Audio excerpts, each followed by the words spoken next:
less horrifying, since when the foundations are being shaken, as we are learning, they are shaken to the ground. And also in Europe, we were also thinking that, you know, this COVID lockdown experience was the worst that can ever happen. But that's not the case. Here comes the war. So we would like to share throughout this session a few stories from Europe, from Ukraine, from Slovakia. The Navigator Ministry in Slovakia is really a network of different enterprises, platforms, organizations. We tend to use the word enterprise in a broader sense. Of course, we've got a couple of businesses, but in the terms of the enterprise, we are also talking about a couple of NGOs and a couple of schools. But since they all need to have sustainable business models, we all treat them as enterprises. And so you'll be hearing stories from some of the enterprises that we have in town in Bratislava. And so this is a short video my friends put together, and so we'll start with that.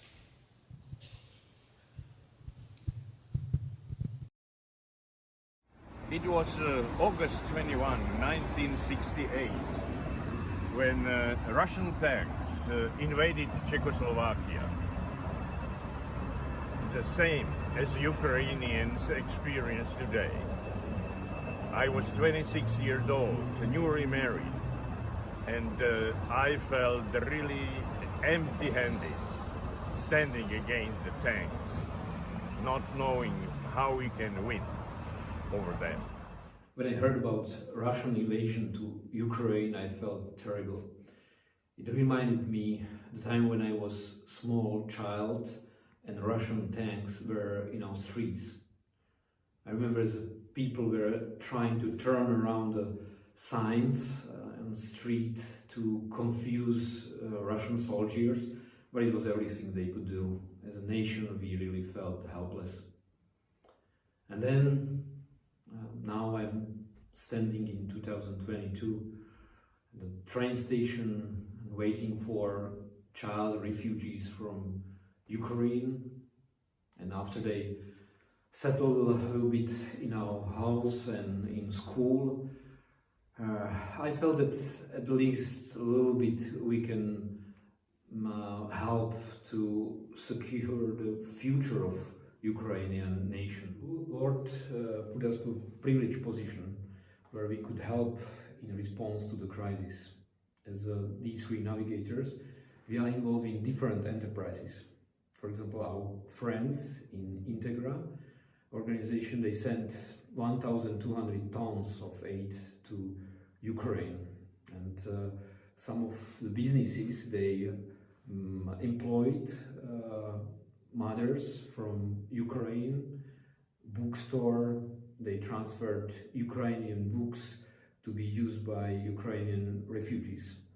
And when we look at the school, we see not only classes with Ukrainian students, but we can see also individual stories of the families and individuals transform in this process of receiving and giving. So hello, my name is Ivan and I'm 16 years old. I come from Kharkiv. It is the second largest city in Ukraine. My name is Sasha. I'm from Kyiv. I came to Slovak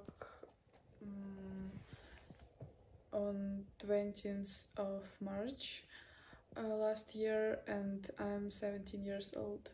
I came to Slovakia on the 17th of March last year with my mother and my younger sister. My father stand behind and he volunteered to become a doctor, and he's serving right now. He's serving close to my region and as a doctor. And when the war started 1 year ago, Ukrainian mothers with kids were coming to Slovakia, and our families, parents of our students invited these families to their houses, and they asked us if the kids can come to school. So we created special classes for Ukrainian kids, where we had 30 kids together, split it in two groups, the older kids and younger kids, with Ukrainian teacher, with the aim to give them the support and place where they can go. We realized that apart from accommodation and safe place, they needed peer relationships and everyday educational stable rhythm. We responded by offering education, integrating them in our classes, giving them mentoring and psychological support, teaching them religion and ethics in their own language, in Ukrainian, and teaching them Slovak in an intensive way. It was difficult for me to adapt because it's a new country, new city, new friends, classmates, teachers, and the hardest thing for me was that my family is so far, and I can say that I was alone. I started learning Ukrainian to connect with my Ukrainian students and also to understand displaced people on the street. I have a lot of friends here, Slovak friends, especially girls, and they invited me to spend time with them, to go to parties or just go for a walk, and teachers supported us and gave us chances to rewrite tests or something, and I have mentorings with my favorite teacher from our school, and I really like it because she helps me to think about my own problems, or just when I want to speak about something. For me, this whole situation with Ukraine is very personal. Even though I don't have a personal connection with Ukraine, I take it as if it happened here. It feels so close. And so when it happened, I literally couldn't work. I couldn't do anything apart from checking the news. And I was constantly praying. I didn't feel like there was anything I could do, so I felt a little bit helpless at the beginning. And this felt like something really important that I could be part of. And later, when people started coming in, it really felt like it was God coming into our midst, that we could welcome the foreigner, as it is written in the Bible, and that we could make them feel at home in a place where they would never thought that they would come here before the war started. So I think that was a big part of where I saw God in the middle of the whole crisis, and I was really happy how the young people responded with empathy and really trying to help where they could, even just by changing the bed sheets or helping them orient themselves in the city. There were moments when I was really struggling, because a lot of the Ukrainians coming here were also struggling, and they had mental health issues, and it was really difficult for them to be away from their family. So I could feel this burden with them, and I still keep praying for this situation. It is still for me a spiritual battle that we need to be aware of and participate in.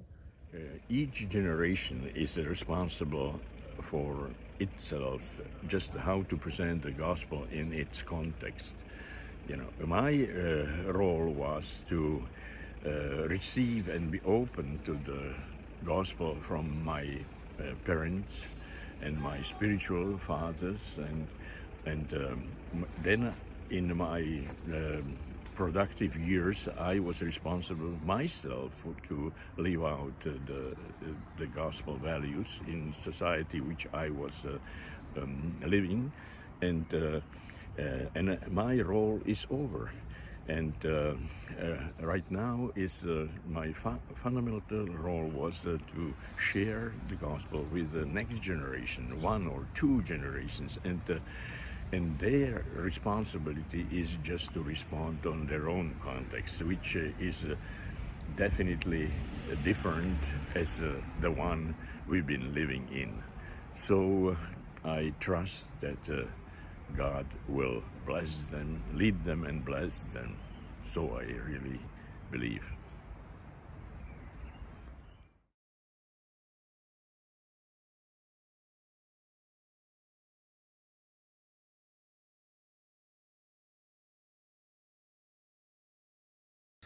Now I would like to invite Ivana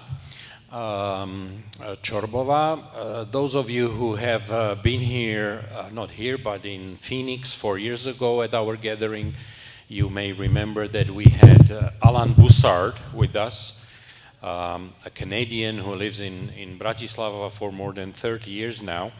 And Alan was one of the kind of godfathers of the missional enterprise movement in the navigators globally.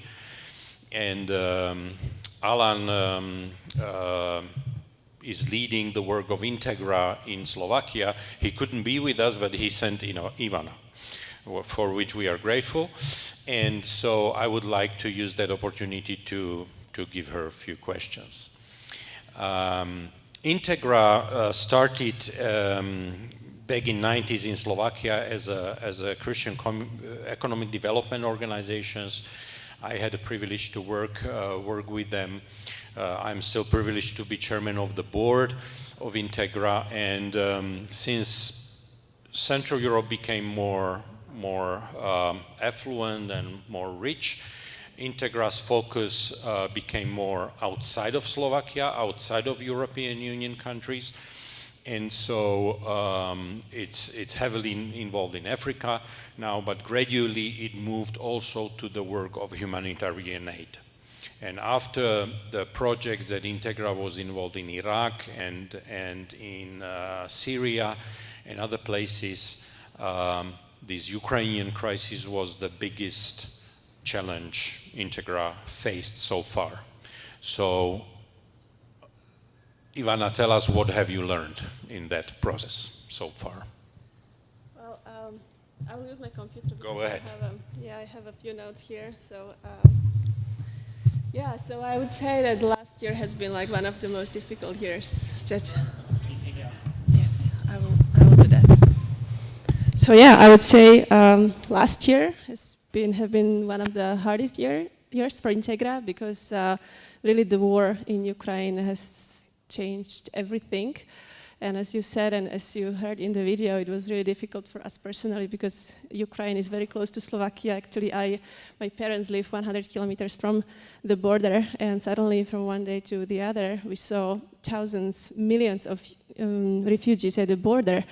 Here you can see just few of them, and we saw that millions of people were in need in Ukraine directly, and we saw many people suffering, and actually from one day to the other we were like, okay, what should we do and how should we respond? So first thing that we learned was that we cannot do anything on our own. We need partners. So immediately we started looking for partners, but we already had partners in Ukraine before. And actually, I don't know, maybe any of you knows Sergei Timchenko, because I think that he has something to do with navigators, right? Yeah, he has been connected with the navigators for many actually, years. Through navigators, my boss, Alan Bussard, that you mentioned, knew Sergei. He knew him for 30 years. He's a Christian, very good Christian guy, pastor in Kiev, and he has a small NGO, Realis, in Kiev, located in Vorzel. Vorzel is one of the places that was occupied in March and actually deliberated in April.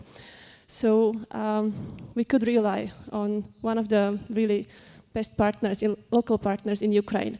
And then we will talk a little bit more about that, but Integra is part of a bigger family called Integral Alliance, and those are 21 big Christian agencies, humanitarian agencies, smaller, bigger. We are actually the smallest one. And what we realized is that without those partners, without those donors, without these entities, we would not be able to do anything. And second, just very quickly, just the thing of coordination, preparation, and responding to the needs, not to the supplies. Because actually, in the beginning of the war, you cannot imagine how chaotic it was. There was chaos everywhere, at the border, chaos in the government, chaos. Everybody felt like we don't know what to do. So we really felt like we need to sit down and we need to coordinate the plan. We need to coordinate and find out the needs. So we did a quick needs assessment, and then we decided we cannot, because some donors, they want us to do something that they want. But we decided we cannot do what you want. We need to do what people need. So that was like really big learning for us. So can you please jump to the slide where we have the summary of the humanitarian response so far, yeah? Yes, it's this slide. So basically what Integra has been doing, at the beginning we're helping in Slovakia and Poland with accommodating people. We accommodated maybe more than 1,500 people in Slovakia and Poland, but we found out, okay, accommodation is not enough. We need to help them to somehow find jobs, schools, and so on. So there was actually, I think that Integra was cooperating with Narnia and C.S. Lewis as well. And after a couple of weeks, we were like, okay, in Slovakia and Poland, there are enough agencies to help, but nobody was in Ukraine. And since we had a good partner in Ukraine, we decided, okay, we have to do something for people in Ukraine directly. So with coordination with partners, with donors, we were able to raise funds for humanitarian aid, food and non-food items. And actually from March, we're starting sending full trucks of humanitarian aid to places like Lviv, Kiev, Mukachevo, and then other places in the eastern Ukraine when the situation got better. So actually you can see just a few numbers. We've been able to help. Actually now the numbers are much higher. I would say about 400,000 people with immediate help, like food, non-food items, with life-saving packages. And then we're able to send more than 1,400 metric tons of food and non-food items. And we helped much more than 1,000 people with psychosocial help, because we saw that people were feeling traumatized. They were sad. They didn't know what to do actually. So, and our local partner, Realis, they have actually before the war they were doing forgiveness services. They talked about forgiveness, because forgiveness between Ukraine and Russia is not something new. It's something that was there before, because the war in Ukraine actually started 2014. So we used the services of consultants and psychologists of Realis, of the local partner, and we were helping people who really experienced trauma during this first month of the war. Yeah, but as I mentioned, Integra, this humanitarian response is not the activity that originally Integra was involved in. It was more like development work, and so and as I know, you moved very quickly to already from a humanitarian response to development work. So right. Please share some of that. Yes, you are very right. So actually Integra, we are a development organization. Basically, we want to do things sustainably. We want to create long-term solutions. And the humanitarian aid is not very much sustainable. It's something that needs to be fast, needs to save lives, and then we need to move on to development and helping people long-term. And after 6 months, so there was like maybe August, September, we were thinking about like what to do now, because we still need to help people with aid, with food, non-food items, but we knew that winter was coming, and winter in Ukraine can be very harsh. Temperatures can get very low. So we talked to the local people in this former occupied areas like Bucha, Irpin, Vorzel, and they told us, we want to stay here, but we don't have place to live because many of their houses look like that. This is actually Anya. We took this picture when we visited Ukraine. I think it was May. She's 70. This is her house, and her house was hit by 3 rockets near Kiev. This is Bucha, and she told us she has nowhere to go, nothing to do. So actually, what we did, we helped her with a small modular house. We built a modular house for her and for almost 30 other families. And then what we did was house repairs. So we helped about 50 families whose houses were not damaged completely, but destroyed. So with some financial support and with some human support, we helped them to really get their homes back. So this is, for example, one of the modular houses that we built it. And this is Alan. Ivana, one of the things that blew my mind, and yes, you can jump to this slide. You mentioned the network of organizations called Integra, and it's a network of Christian like-minded development organizations. And when I saw this slide, it kind of blew my mind, because this is the flow of money that happened within days after the crisis blew up. And so Integra was able to receive more than $4 million within a couple of days as a result of this being part of this network. And one reason I wanted Ivana to share this with us is that this is a gathering of partners of Global Enterprise Network, and this is one of the examples of what partnerships can do that are based on a high trust. This is what high trust does. In a situation when governments were useless, all the big organizations were useless, but the small Christian organizations were able to do massive work. Ivana, take us to the next phase, because kind of shockingly, you guys are already talking about what's next. You are already talking about seeing beyond and thinking about, because Ukraine will need rebuilding. What are your plans there?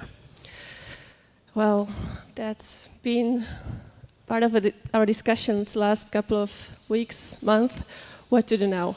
As I said, like, we keep asking our partners and people, what do you need? What do you need? What do you need? And the answers last couple of weeks and months we are getting is that we need jobs, we need something that can help us, but we don't want to have humanitarian packages anymore.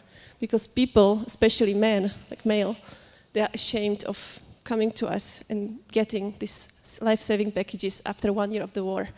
They want jobs. So that's why what we are thinking now is we are preparing microfinance, micro funding project for small entrepreneurs who used to be businessmen before the war, but had to flee their places, their villages, their homes, and they get to the western Ukraine. So they are still in Ukraine, but they lost everything. We want to find those people, we want to find those entrepreneurs, and we want to give them some funding so they can start all over again. So basically, there are 3 main activities of this project. So find suitable people, develop a business plan together with them, give them coaching and funding so they can really start all over again. Because in Western Ukraine, the situation is much better and the purchasing power is there, even though still there are many IDPs or like internally displaced people, many refugees, which they have no jobs, but still there is purchasing power that can actually support those people. So this is one plan that we want to do, or one project that we want to do. And second project that we are actually implementing now is we want to help farmers, because right now is the period when farmers want to seed their seeds, and in a couple of months they will be able to have some food. So this is the time when we want to purchase some seeds for them, for farmers who have their own land, and in a couple of months they will be able to actually overcome food insecurity. Maybe even over winter they will have their own food, because we will help them with some few seeds and seedlings now. So this is second plan. And third plan that is really important is psychosocial support. We want to really focus on building their minds and their psycho health, because it's really important for them to get back on their feet and get back to normal lives. So this is like 3 main ideas. We have much more, but we will. Yeah. But we don't have much more time. Thank you, Ivana. There, in the next, I think in the last slide, we can jump to the last slide. Ivana will be, of course, here with us. Please feel free to grab her during the coffee break and get some more information, and she'll be happy to respond. Yeah. Just that one last sentence. This is a picture with a rooster. It's a gift from our Ukrainian partners, and actually it's a symbol of resilience, because this rooster survived bombing in one of the buildings. Everything was destroyed, and the rooster was on the wall of the apartment, sitting there, and it became like a really strong symbol. And this is really important for Ukrainians, symbolism. They see symbols everywhere. They see symbols in a rooster. They see symbols in tomato, that they come back to their houses. Everything was destroyed, but their tomato garden was still there, or one tree that was still there amidst of the destroyed buildings. And this gives them really like hope for the future, that even though everything is destroyed, there is hope. Yeah, thanks. Thank you, Ivana.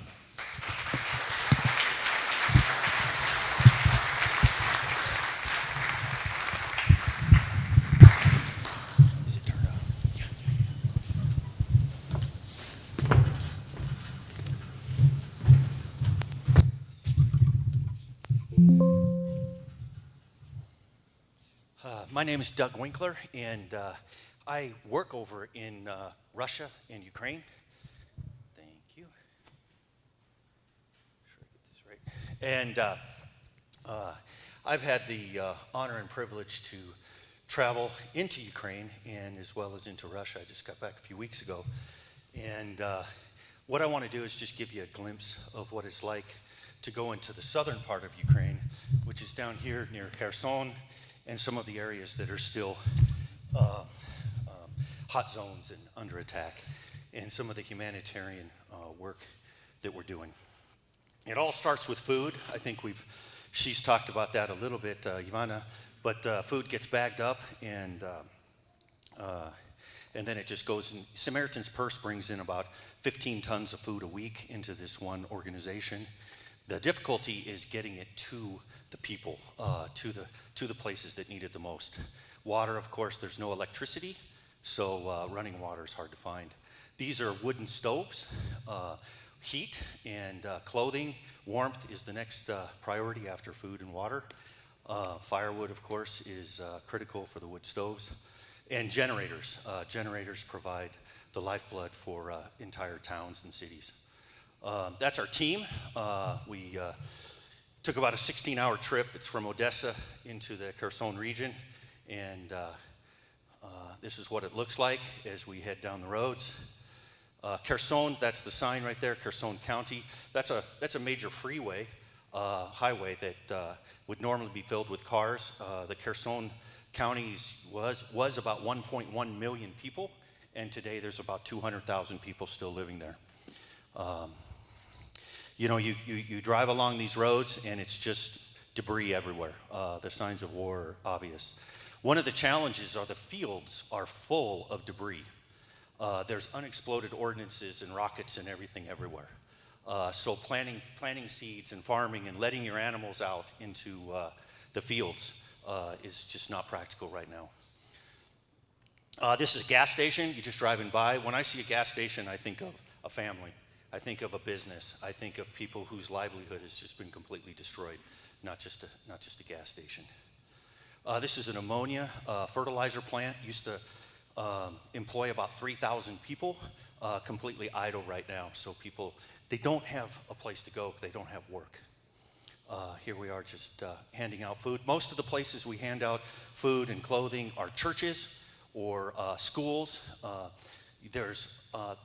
When we came to this church, they just spontaneously said, hey, would you share a little bit on hope?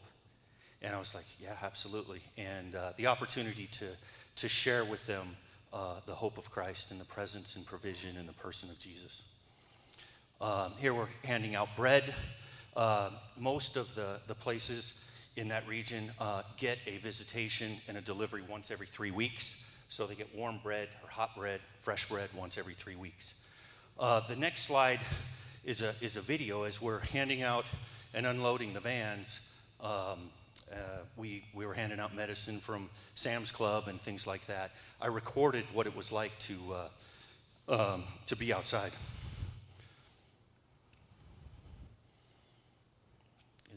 Is the video there? There's no video?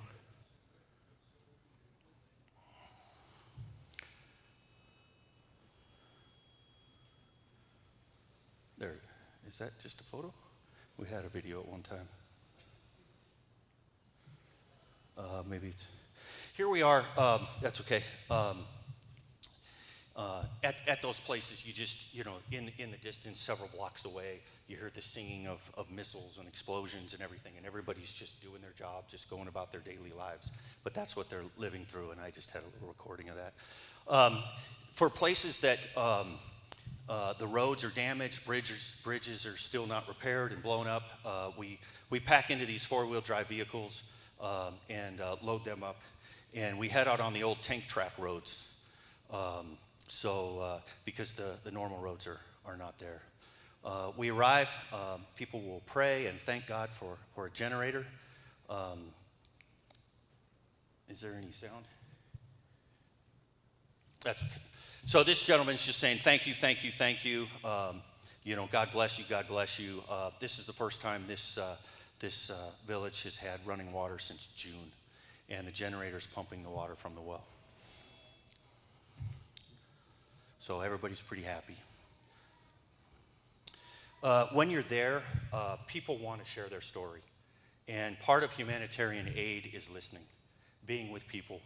And this gentleman, he shared the story of how his wife and daughter got out, and he was planning on leaving the next day, and a rocket hit his garage and destroyed his car. And so he decided to stay and look after the animals and the property of his neighbors. But tarps and, you can see roof damage and windows and, there's just so much work to be done before people can move back in. Funerals are very common. You stop and you pay respects, but in that part of the region, you just run into them all the time. This woman lost her husband 4 days before we had arrived, and she just wanted a shoulder to cry on. These two guys off to the left, those are heroes of mine. They just decided, they needed to do something, and they started a refugee camp. They found an old Soviet camp, and through God's grace, were able to obtain it and have renovated it. They have 136 refugees right now and are working on another building, that's the other building, to house 40 more. Just some pictures of some kids, orphan kids. And this last picture I just wanted to finish up with is Vita, who's on the left, and Victoria is on the right. He's 16, she's 14, and their two younger brothers are 4 and 2. In the chaos of evacuating, they got separated from their older brother, their dad, and their mom. They've been in the camp since June, raising those two little guys. And their older brother was, in fact, killed, and the father was thought to be dead. This was when I was there in December, but when I went back in February, They found out the father is still alive. He just happens to be seriously injured and still in a hospital. So that was great news. And their mother has found out now where they're at, and she was on her way trying to get to the refugee camp. So that was great news. But just a short little picture of what it's like down in the south of Russia, as we're still working on that humanitarian aid thing.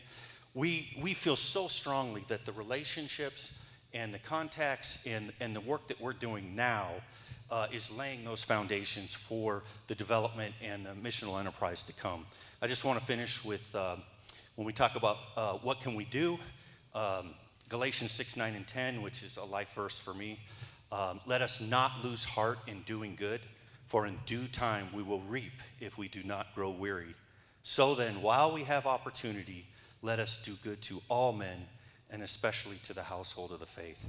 I think right now the strategy is just doing good. That's what God's called us to do. But the goal and the end result is reaping, and that's what we look forward to. We know the war's not going to last forever, and we want to be ready, we want to be prepared. So, thank you. Thanks, Doug. Can I have Ivana and Marek and Doug, can you stay back up here? I want to open it up for questions. We have a few minutes for questions from the audience, so if you have a... Ivana, would you mind coming back up one more time?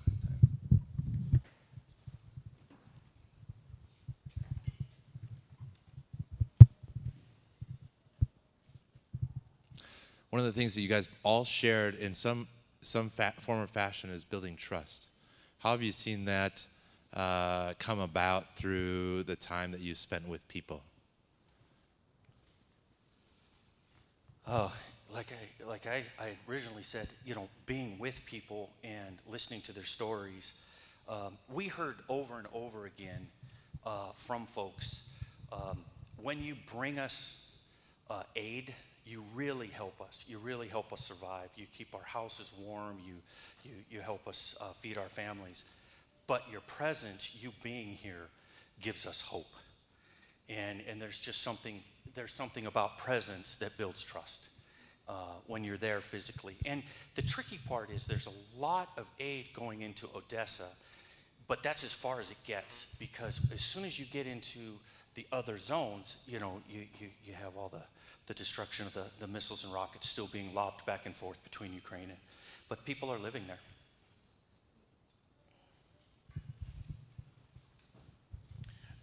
Just one story comes to mind. You've heard in the video, those teachers and the principals talking about creating space in our schools for Ukrainian kids. It was a very challenging process. Nobody knew how long they will be there. But as the months were going on, most of the parents, because of how those kids were received and welcomed and showed trust, the families, reflecting on the experience of the kids in the schools, decided to stay. So it was moving and fascinating process to observe on those families how their mindset of refugees is turning into mindset of pilgrims, because they are changing their mindset. They said, okay, we are here to stay because there is this safe, trustworthy environment where our kids can do the next phase of their lives, and that's pretty amazing to just be part of. For me, I would just say that I think it's important that we come back. We don't just show up and leave, but we come back. Because I think they need to see that we will not leave them behind. And like you saw one of the pictures of the house, we've visited those families maybe 5-6 times, and for them it was like incredible that why do you come back even though it's dangerous? Like for them, when we did like a final review and feedback session, they told us like for them it was a miracle that we came.